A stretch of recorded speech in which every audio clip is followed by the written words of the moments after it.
idea of where you are roster-wise, but I guess who knows? This is going to be the first offseason with Kevin Kelly having a full however many months. Like, how is he helping prepare you guys? Yeah, he's great. Kevin's got a great eye. He's, I think, a great evaluator. He's a pro.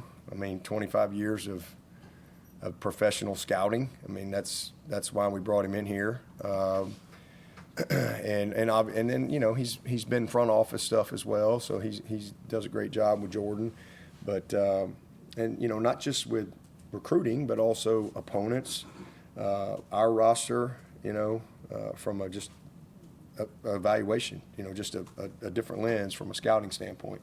So no, he's great. He's great. He's sharp. He's smart. He's very just cut and dry, and that's just because that's the lens he comes from, from a long, long time.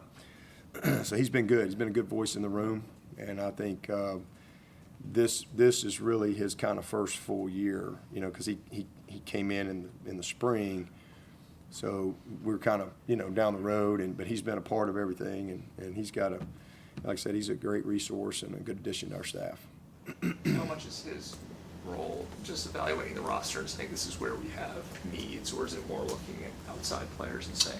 Yeah, everything. I mean, it's we all do that, but he just, like I said, he brings a different lens, and 25 years of NFL evaluation. So it's all that. It's our roster. It's where guys are developmentally, and his opinion on stuff, and certainly ton in the recruiting. I mean, there's he's a part of every recruit that we evaluate. He's a part of that process. So we don't make offers like lightly here. I mean, hopefully everybody knows that by now. I mean, we're always near the bottom in offers. We're usually the fewest or bottom 3 in offers every year. So we just have a process we believe in, and so and everybody's a part of it.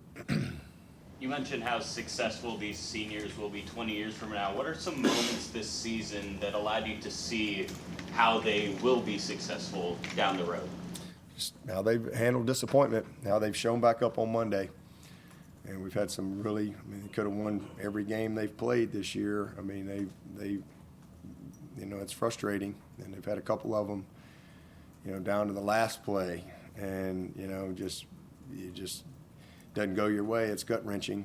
And so just hearing their voice in our meetings, and just how they've articulated things, how they've processed things. It's a very mature group. And then just how they've led, how they've practiced, how they've shown up no matter what. It's been like I said, you think until you really get in the fight, then you really find out what's under the hood. These guys they're made of the right stuff. A lot of examples, many.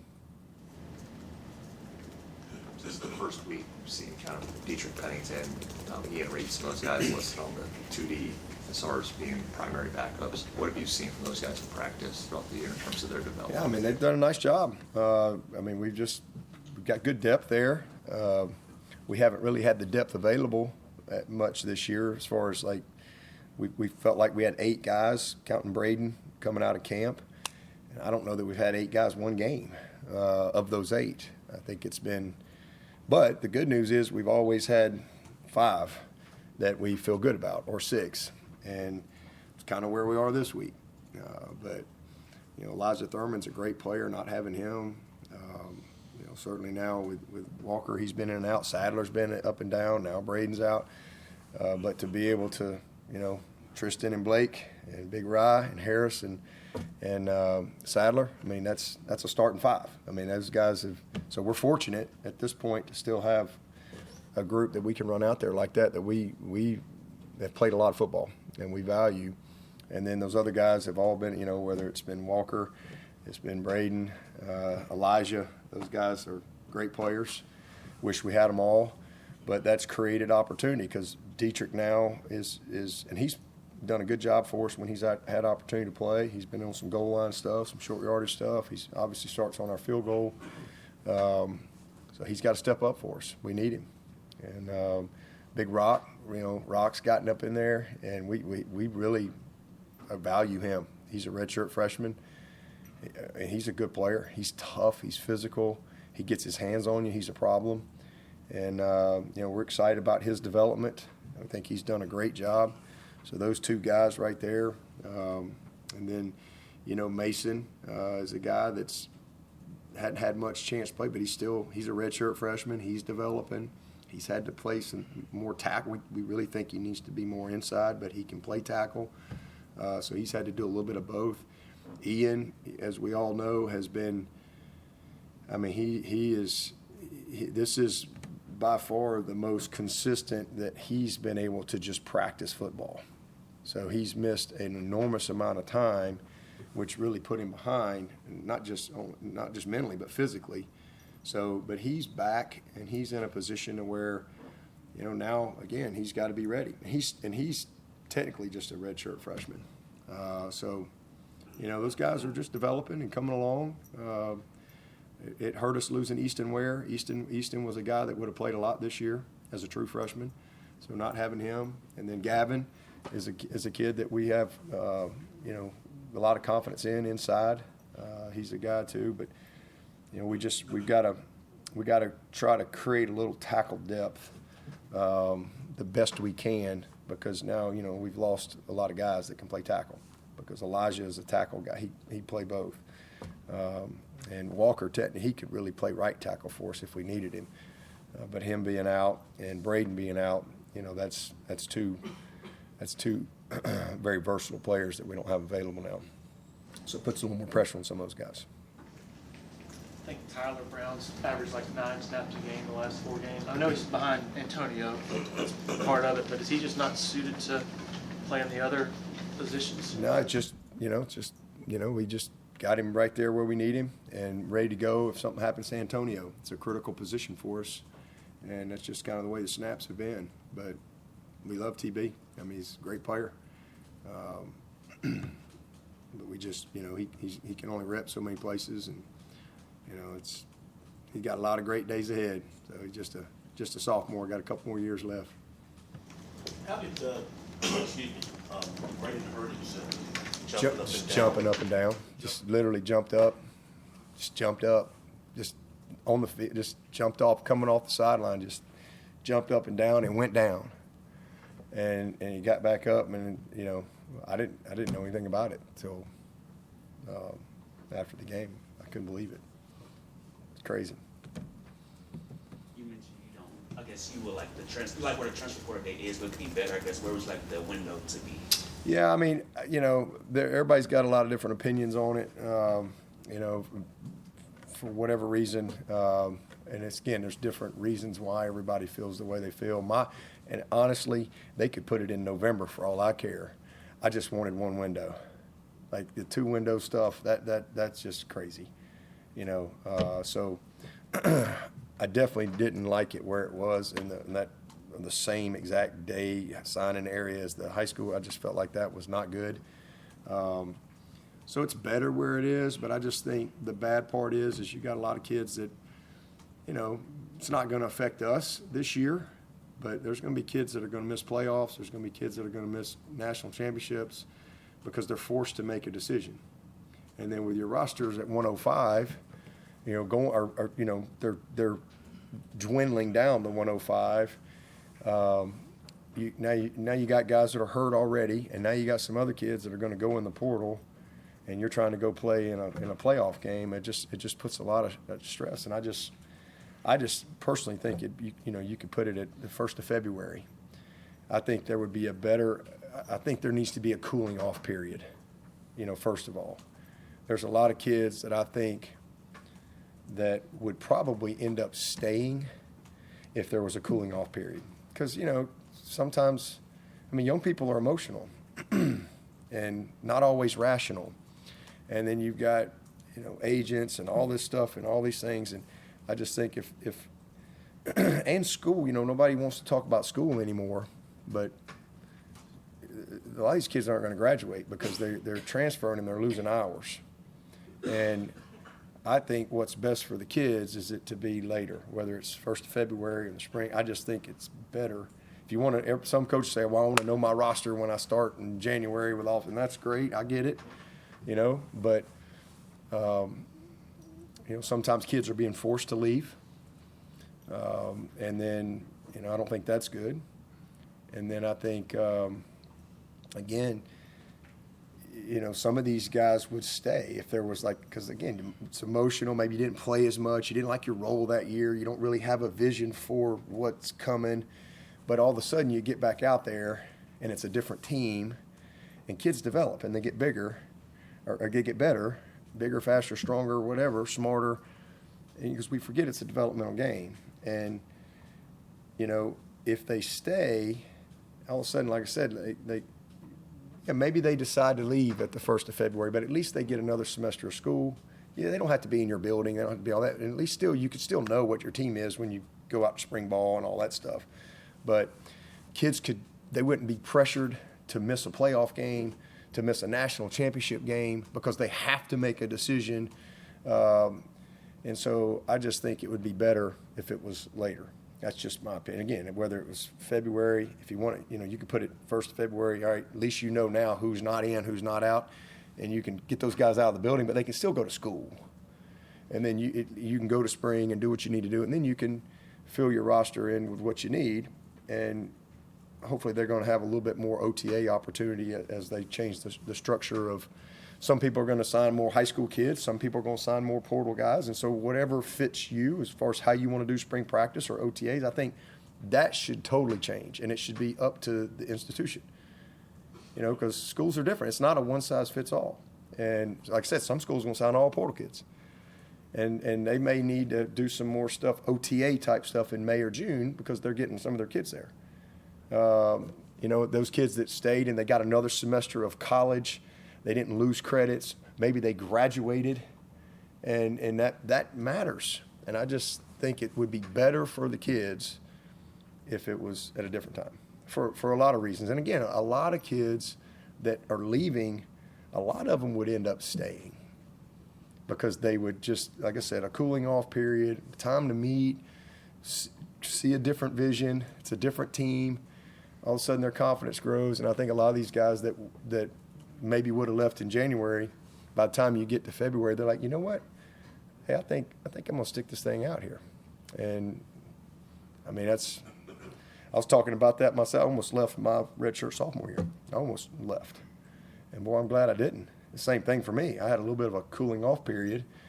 If there had been a portal, I would have left. But I was gonna have to go down in those days because I didn't want to sit. I was gonna have to go down to play right away because I was frustrated. There was a new coach, this guy named Woody McCorvey, and, you know, I didn't get one snap. I went from playing in a game to not even getting a snap in the spring game. I'm mad. I got a bad attitude.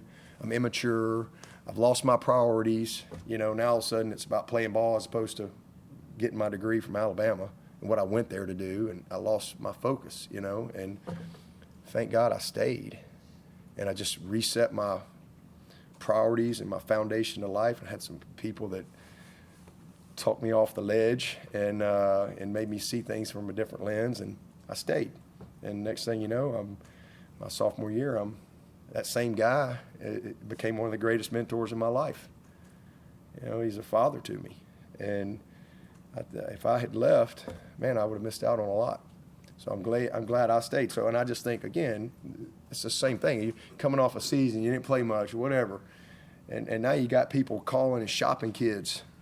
I mean, it's a crazy world, and it's just, and sometimes it's just a price, and kids are making decisions just on that, and then they get there and they don't like who they're doing life with, so now they leave again, and it's a crazy system we've set up. It could be better, but from a timing standpoint, it's better where it is for sure. And I understand why a lot of coaches want it where it is, so they can say, okay, they can have their roster as soon as January starts. They know this is what we got for the year. But I don't think that's the best thing for the kids. It's probably the best thing for the coaches, but I don't think it's the best thing for the player. Aren't two negatives of not having a spring transfer window going to be graduation rates and the kids that they cannot compete for a job in the spring? Absolutely. Like Ryan Linthicum, for example. Perfect example. And I was very straight up with him. You know, I said, look, you're going to get the spring. And I said, and if you don't show that you're going to do it and be the guy, I'm going to bring a guy in May. That's deal. Let's go. You know, I wasn't going to cut him, but I'm just telling you, you're either going to be the guy and show you can do this, or I'm bringing a guy in May. And you can leave if you want, you know. And, man, he's come through for us. He probably would have left in January, you know, because just if he didn't leave then, he might not have an opportunity. So, absolutely, I think graduation rates are going to suffer. Would Adam Randall been an example of that? I mean, he had a good spring, so he saw what he could do and became a starter. Absolutely. Adam and I sat down, you know, the day after the ACC championship game because he was going to go in the portal. Because, you know, and he's a great kid. He loves Clemson. He's graduating. He's going to be a graduate and have his degree. And he's like, you know, I just want to go play. And I said, well, why don't we do this? Why don't we give the spring, and I want to move you to running back. What do you think about that? And he kind of looked at me. And I said, I asked him, I said, what do you do best? He said, run with the ball. I said, well, exactly. So let's try the spring. I said, and if it doesn't go like I think it's going to go and we don't see what I think I'm going to see, I'll help you get somewhere in May. We shook on it, hugged it up. Said, all right, let's go get ready for Texas. And that wouldn't have happened. That wouldn't have happened. Because then he wouldn't have had that opportunity to go and compete and gain confidence and so forth. So, yeah, I think it would be better at a different time. But, again, I don't doesn't mean I'm right. I think I totally understand a lot of the other coaches' perspective too. I get it. I just think it's better for the players to be able to stay in school, even if they know they're going to leave.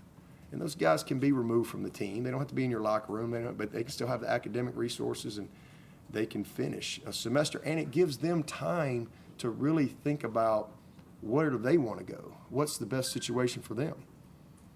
You know?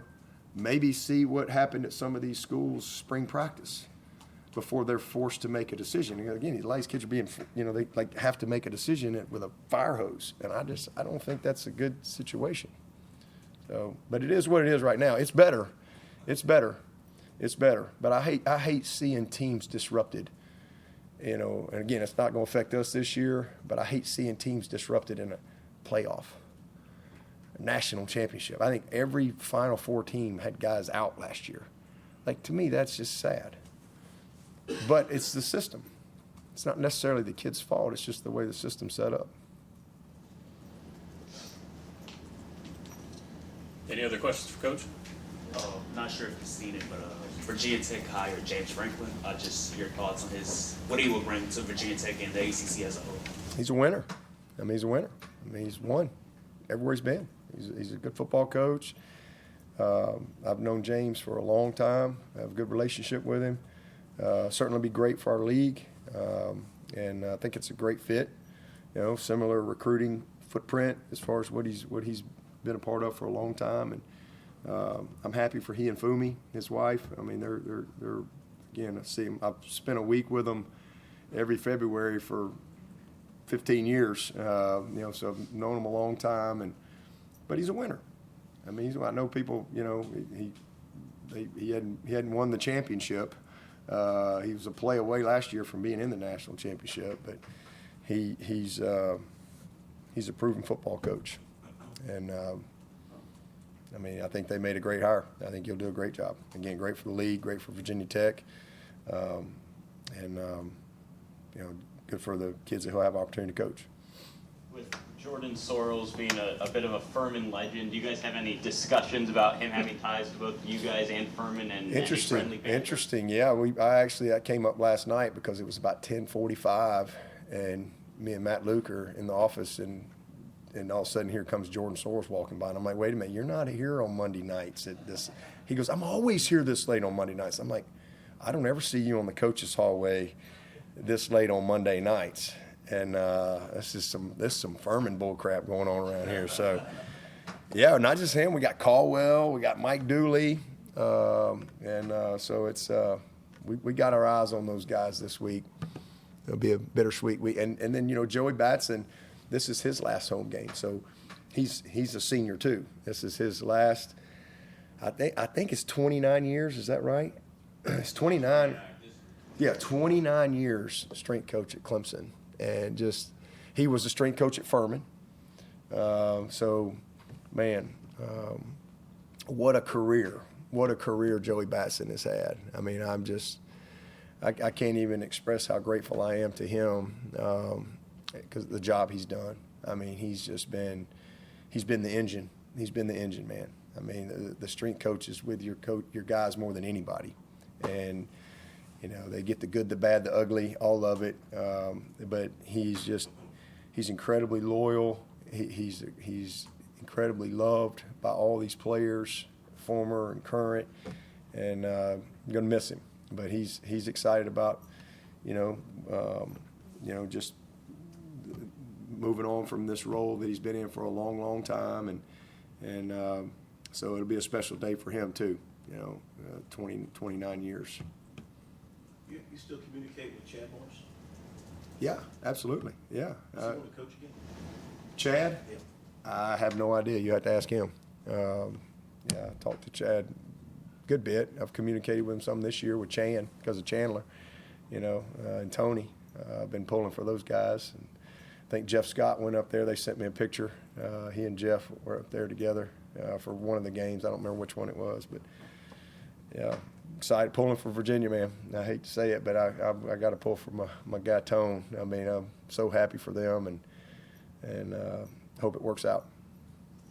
And Chandler, I mean, I've known Chandler for his whole life. I mean, he's done a heck of a job. It's been fun to watch. Yeah, I don't know what Chad wants to do. I have no idea. Do you feel like the lack of a consistent running game has been one of your biggest frustrations on offense this year? Yeah. I don't think we've run the ball as well as we needed to, and we hadn't been as good on third down as we need to be. Definitely a couple areas that we got to improve. We'll ask players as they come through here today and tomorrow about senior day. What about for you as a head coach? Is it different for you at the bottom of the hill on Saturday than it probably is for any other Saturday? What's it like for you at the bottom of that hill? It's emotional. I mean, it's emotional because again, this isn't a transactional place. This place is relationships, and I'm a relationship guy. I always have been, and man, I love these guys. I mean, you do. I mean, this is life. I mean, I spend more time with these people than I do, my wife. I mean, you just to see that the best part of my job, I've always said, is seeing the transformation in a guy's life through this journey and process of football and competition and failure, but just seeing them completely grow into these equipped men from when I meet them, because I always meet them when they're high school kids and they're young, and some of them I meet even earlier than that. I mean, some of these guys I've known since middle school, but you meet them and they come in and you just watch them grow and mature and change. I mean, it's amazing. Like a guy like Woodaz. I mean, here's a guy that played quarterback and safety, and you see him come in and just completely grow into this. He's a great linebacker, but he's a great man. Like he's a great human being, and they see him how they just handle themselves in the community, the type of leaders they become within your program. I mean, it's so different. It's so much fun to watch. It's so much fun to watch. I mean, Walker Parks, from the first time I saw him in high school camp, he literally right outside this door, he cried just in this end zone right here. I offered him a scholarship, and he literally cried like a baby because he wanted to come to Clemson so bad. And man, he's been here for 6 years and would stay another 6 if we'd let him. I mean, he's just, and I mean, he's met probably his future wife here. I mean, it's just, you get close to their families. Again, it's not. We don't have many guys where I've known them for 6 months and they're in or out of here. We don't have many of those guys. These are deep relationships. And seeing these guys grow, and some guys it's gone just like you wanted, and for others it didn't go like you wanted. There's ups and downs, and that's life, and that's football.